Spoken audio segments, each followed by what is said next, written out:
কি হবে? 2-4 দিন ব্রেকিং আসবে, তারপরে চাপা পড়ে যাবে।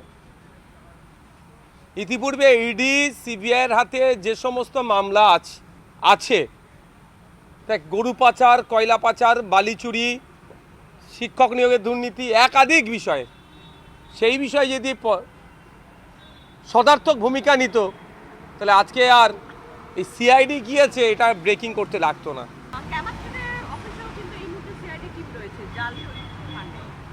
যা সরাবার অলরেডি সরিয়ে নিয়েছে, যেগুলো আটাবার হাঁটিয়ে নিয়েছে, এখন সিআইডি গিয়েও ফাঁকা ময়দান পাবে, ফাঁকা অফিস পাবে, এর থেকে কিছু পাবে না।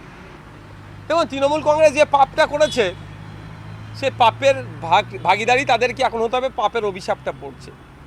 কারণ পঞ্চায়েতের কথা যদি আমি বলি, সামান্য একটা পঞ্চায়েতের সদস্য বিরোধী হওয়ার জন্য তাকে কাজ না দেওয়া, তারপরে প্রেশার ক্রিয়েট করা, তাকে অফার করা, তখনও যখন সে শুনছে না, তাকে মিথ্যা মামলা দিয়ে তাকে তৃণমূলে জয়েন করা, এই ধরনের ঘটনা ঘটেছে। সিলদার সে কাউন্সিলরটা, তাকে লাস্টটা খুন পর্যন্ত করে দিল, কারণ তাকে শাসকে আসতে হবে, তৃণমূলে জয়েন করতে হবে। ঝালদার। তো আজকে সেই দিন দেখতে হচ্ছে তৃণমূলকে তাদের সুপ্রিমোর নির্দেশ তারা মানছে না, মানে কি পাপ করেছিল, এখন সেটা ফল ভুগতে হচ্ছে।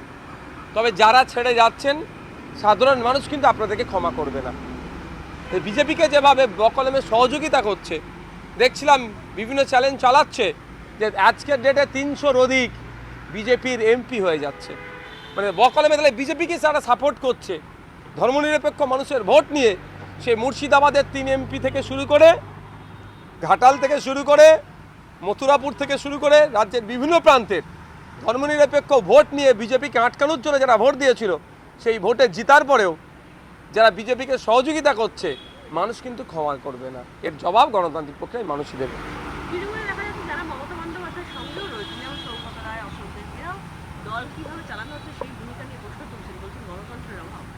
এতদিন পরে তারা অনেক সিনিয়র মোস্ট, অশোকবাবু আমাদের অ্যাসেম্বলির গত সেশন, মানে গত বিধানসভা থেকে আমি ওনাকে, আমার সাথে দেখা হলে আমি, স্যার কেমন আছেন, উনিও কেমন আছো, মানে যথেষ্ট সেই জায়গা থেকেও দাঁড়িয়ে বলছি, এত ওনারা সিনিয়র মোস্ট পলিটিশিয়ান।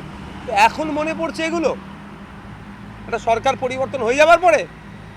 ওনাদের তো 17তম বিধানসভা যখন চলছিল, তখন কথা বলা দরকার ছিল অন্তত, যে এইভাবে চলতে পারা যায় না, দলে গঠন তো গণতন্ত্র নাই। যেই সরকারের বিপর্যয় হয়েছে, সব অভিষেকবাবু, মমতা ব্যানার্জি দোষ হয়ে গেছে বলে এড়িয়ে গেলে হয় না। আপনারা চুপ ছিলেন, আপনাদেরকেও তাহলে দোষ আপনাদের গাড়েও বর্তায়।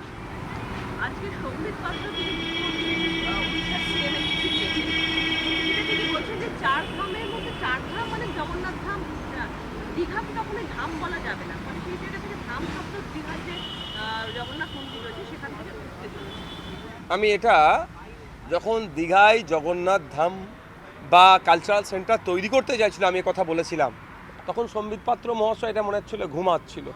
আমি বলেছিলাম প্রত্যেকটা ধর্মস্থানের আলাদা আলাদা গুরুত্ব আছে, সেই গুরুত্বটা কোনোভাবে নষ্ট করা যায় না। কালকে এইভাবে আমি বলেছিলাম, কালকে মমতা ব্যানার্জি যদি বলে গরিব মানুষদের জন্য একটা মক্কা শরীফ এখানে বানিয়ে দেবো, হজ করতে গরিবরা যেতে পারছে না, এখানে করবে হজ, এটা যেমন মেনে নেওয়া যাবে না, ঠিক উড়িষ্যার জগন্নাথ মন্দিরের যে ঐতিহ্য, সেটাকে এইটা করার জন্য সেটা খরচ হচ্ছে, এটাকে আমি মানি না, মানে এটা বন্ধ করা দরকার। আমি অনেক আগে বলেছিলাম বিষয়টা, এখন দেখার বিষয় সেটা কী হয়। বিজেপি সাংসদ জ্যোতির্ময় সিং মাহাতো তিনি বলছেন যে মাদ্রাসায় মোল্লা তৈরি হয়, মাদ্রাসা রাখা যাবে না, মাদ্রাসা বন্ধ করে। ওটা মাদ্রাসা সম্পর্কে জ্ঞান নাই। যদি মাদ্রাসায় মোল্লা তৈরি করে, যদি ওনার ভাষাই বলছি, মাদ্রাসায় প্রায় 40% অ্যাভাব নন মুসলিম টিচার আছে, 18 to 20% নন মুসলিম স্টুডেন্টস আছে, কি বলবেন উনি? ভেসে থাকতে হবে খবরে। জ্যোতির্ময় সিং মাহাতো সাহেবকে ভেসে থাকতে হবে খবরে, এই জন্য অবাঞ্ছিত কথা বলছে। কারো দোয়ায়াতে চলে না মাদ্রাসা, আর্টিকেল 30কে সামনে রেখে মাদ্রাসা চলে। সুতরাং আমি অনুরোধ করব, এই মাদ্রাসা সম্পর্কে বাজে মন্তব্য করার আগে আপনারা 2-4বার ভাববেন, ইতিহাস দেখবেন, ঠাকুর বাড়ির ইতিহাস। একটা সময় তাকে শিক্ষা প্রতিষ্ঠানে পড়তে দেওয়া হয়নি, সে মাদ্রাসা থেকে তিনি শিক্ষা অর্জন করেছিলেন। শুধুমাত্র বাজার গরম করবে, ভেসে থাকবে, এই জন্য এই ধরনের মন্তব্য করছে, এই অবাঞ্ছিত মন্তব্যে ধিক্কার জানাচ্ছে।